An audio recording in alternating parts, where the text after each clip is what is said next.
Doctor Mohammad Yunus সরাসরি G2G বলে এটারে, G2G, government to government, G2G। উনি চিঠি লিখলেন যে তাদেরকে, ইউর হাইনেস, হে সম্মানিত আমির, আপনি আমার এই চিঠির কারণে আমার সম্মানে এই 53 জন বাংলাদেশিকে মাফ করে দেন। এই চিঠির বদৌলতে বেকসুর খালাস পেয়ে গিয়েছিল আমাদের ভাইরা, জানেন না এই ঘটনা আপনারা? তাহলে গভর্নমেন্ট টু গভর্নমেন্ট চিঠি দেওয়া হয়। সপ্তম হিজরিতে বিষ্ণু ইসলাম সব সুপার পাওয়ারের কাছে চিঠি দিলেন, রোমান সম্রাটের কাছে, পারস্য অধিপতির কাছে, মিশরের অধিপতির কাছে, সবার কাছে চিঠি লিখলেন। চিঠির ভাষা ছিল এরকম, মিন মুহাম্মাদিন রাসূলিল্লাহ ইলা মুকাওকিস আযীমিল কিবত। মুহাম্মদ রাসূলুল্লাহর পক্ষ থেকে মিশরের বাদশার কাছে, আসলিম তাসলাম, ইসলাম মানো শান্তিতে থাকবা, সালামুন আলা মান ইত্তাবা আল হুদা, শান্তি তার জন্য যে হেদায়েতের অনুসরণ করে। সুবহানাল্লাহ পড়েন। তো এই চিঠি অনেকে ভালোভাবে রিসিভ করেছে, অনেকে এই চিঠি পাওয়ার পরে নবীর কাছে আবার ইন রিটার্ন উপহার পাঠিয়েছে। কি পাঠিয়েছে? উপহার। মিশরের বাদশা মুকাওকিস তিনি বিশ্বনবীকে বিশাল এক উপহারের ডালি পাঠিয়েছেন। মিশরের বাদশা মুকাওকিস ছিলেন ধর্মে খ্রিস্টান। লালমনিরহাটের ভাইরা আওয়াজ করে বলেন, মিশরের বাদশা ধর্মে কি ছিল? খ্রিস্টান। কি উপহার দিয়েছিল আমার নবীকে? শুনতে মনে চায়? শুনতে মনে চায়? 1000 স্বর্ণ মুদ্রা। 1000 স্বর্ণ মুদ্রা। 2টা খ্রিস্টান দাসী, একজনের নাম মারিয়া বিনতে শামউন আল কিবতিয়া, আরেকজনের নাম সিরিন বিনতে শামউন আল কিবতিয়া। একজন খ্রিস্টান দাস 20 থান কাপড় জামা বানানোর জন্য, আমরা নবী যেন সেলাই করে জামা বানাতে পারে এজন্য 20 থান কাপড়, 20 থান ফাইন গার্মেন্ট। সুবহানাল্লাহ পড়বেন না? এরপরে একটা গাধা যেটার নাম ছিল উফাইর, আর একটা খচ্চর, এটার নাম ছিল দুলদুল। খচ্চর চিনেন? গাধা আর ঘোড়ার ক্রসিং এ যে প্রাণীটা দুনিয়াতে আসে ওটার খচ্চর বলে।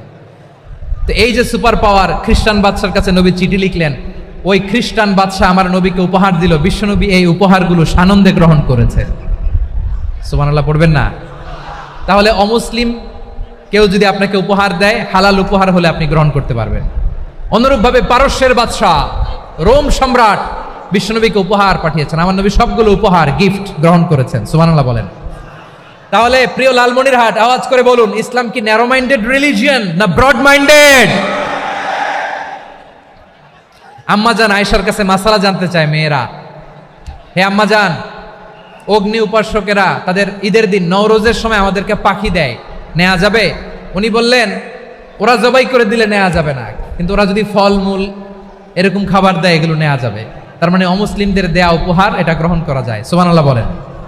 শুধু তাই নয়, বিষ্ণু ঈসা ইসলাম অমুসলিমদের সাথে আর্থিক লেনদেনও করেছেন, ফিনান্সিয়াল ডিলিং করেছেন। অমুসলিমদের সাথে প্রয়োজনে আপনি ফিনান্সিয়াল ডিলিং করতে পারবেন। আমরা প্রায় দেখি বাজারের মিষ্টির দোকানগুলো আমার হিন্দু ভাইদের। লালমনিরহাটে মিষ্টির দোকান, দইয়ের দোকান কারা চালায়? হিন্দুরা চালায় না? তারপরে যে বারবার শপ, চুল কাটে যে নাপিত, অধিকাংশ নাপিতের দোকানে কারা? আমার হিন্দু ভাইরা। আপনি চুল কাটতে পারবেন কিনা? পারবেন কিনা বলেন? পারবেন। তার দোকান থেকে দই মিষ্টি কিনতে পারবেন কিনা? হ্যাঁ, আমার মুসলিম ভাইয়ের দোকান থাকলে ওইটার আমি বেশি প্রায়োরিটি দিব, ঠিক কিনা?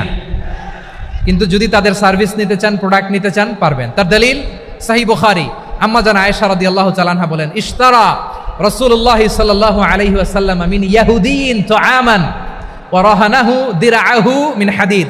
রাসূল সাল্লাল্লাহু আলাইহি ওয়াসাল্লাম এক ইহুদির কাছ থেকে, কার কাছ থেকে? সবাই বলে নাই কার কাছ থেকে? আমার নবী, পেয়ারা নবী এক ইহুদির কাছ থেকে জব কিনেছিল। জব, বার্লি, যেটা দিয়ে রুটি বানায়। ওই জবের দাম দেওয়ার টাকা পয়সা নবীর কাছে ছিল না। ফলে নবী ওনার একটা পোশাককে মর্গেজ রেখেছিলেন, মর্গেজ, বন্ধক, যে এখন এটার দাম দিতে পারবো না, কয়েক কেজি বার্লি নিয়ে যাই আর বন্ধক হিসেবে আমার জামাটা রেখে গেলাম, যেদিন দাম দিব ওই দিন জামাটা ছুটায় নিয়ে যাব। সুবহানাল্লাহ পড়বেন না? বাকিতে নিছিলেন, বাকিতে।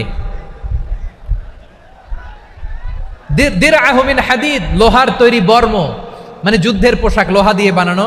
বিশ্বনবী বললেন, কয়েক কেজি জব দাও, টাকাটা পরে দিব, এখন টাকা নাই, বন্ধক হিসেবে, মর্গেজ হিসেবে আমার জামা রেখে গেলাম, যখন টাকা দিব জামা ছুটায় নিব।